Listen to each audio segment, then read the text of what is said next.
सबसे पहले जब आप पूरी शराइत पूरी कर ली तो किबला रुख होकर सबसे पहले जब हम तकबीर तहरीमा कहेंगे, ये रुकन है, और उसके साथ रफ़ुल यदैन करेंगे, हाथ उठाएंगे, दोनों हाथ।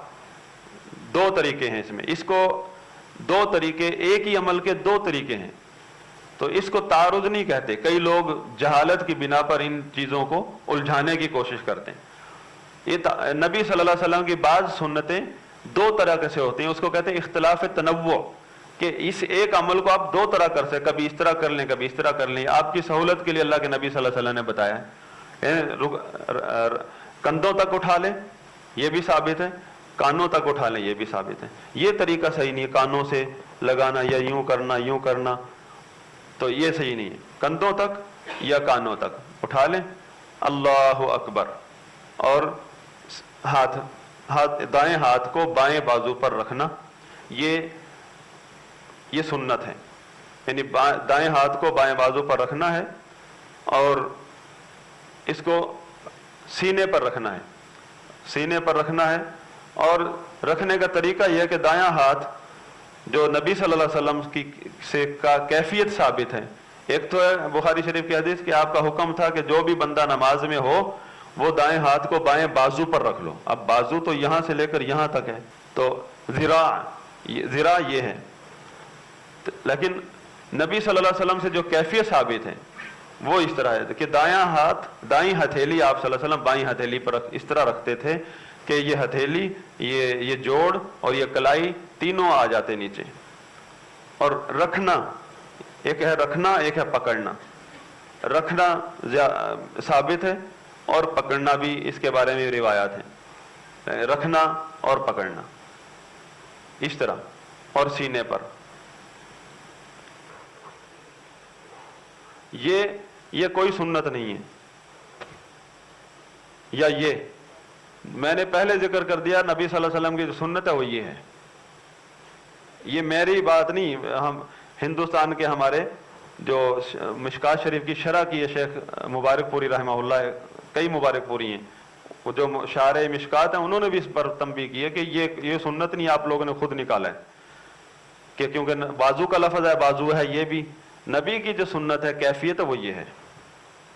नबी सल्लल्लाहु अलैहि वसल्लम की इबादत में कैफियत हूबहू चलेगी जिस तरह साबित है, अपनी तरफ से आप इज्तिहाद नहीं कर सकते।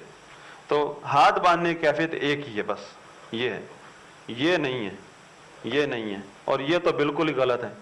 या यहां जा रहे हैं हाथ, या यहां कईयों की बगलें नजर आ रही होती, ये देखें नॉर्मल है, और ना ये है। इसके बाद आप क़ियाम में खड़े हो गए, नजर आपकी सजदे की तरफ होनी चाहिए। सबसे पहले आप उसको हम उर्दू में कहते हैं सना पढ़ते हैं, इसको दुआए इस्तिफ्ताह कहते हैं कि नमाज का आगाज जिस दुआ से करना है, और ये सुन्नत है, मुस्तहब है।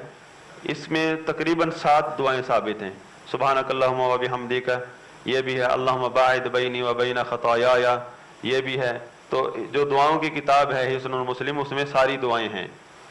तो कोई भी दुआ आपने याद की, एक वक्त में 2 दुआएं नहीं पढ़ सकते, एक दुआ पढ़ें, कोई भी पढ़ लें आप।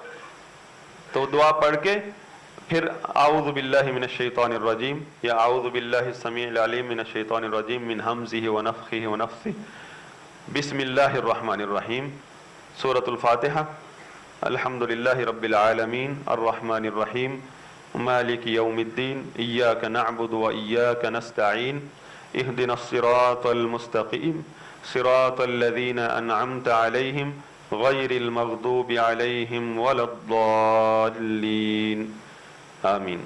इमाम जब कहेगा, इमाम ने जब वलद्दाल्लीन कहा तो मुक्तदियों के लिए आमीन कहना मुस्तहब है।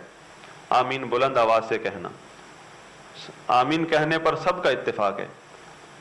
बुलंद या पस्त आवाज कहने में चंद आइम्मा जो अहनाफ फुक़हा थे उन्होंने इख्तिलाफ किया, बाकी किसी ने इख्तिलाफ नहीं किया।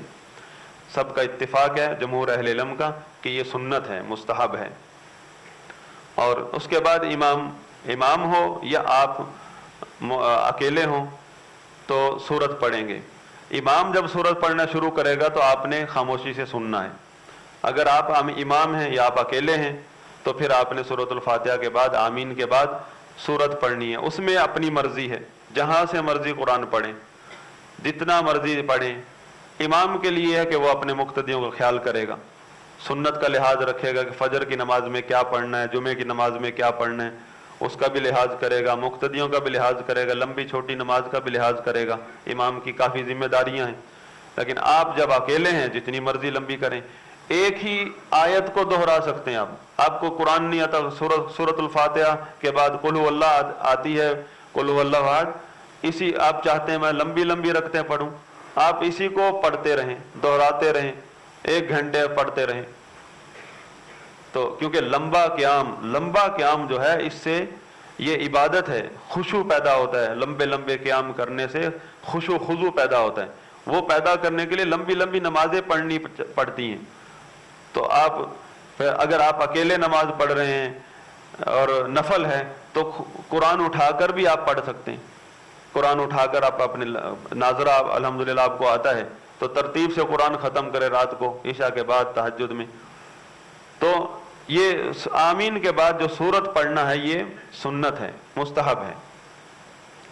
جتنی مرضی آپ نے پڑھی. اس کے بعد یہ اگلا رکن ہے، آپ نے رکوع میں جانا ہے. رکوع رکن ہے.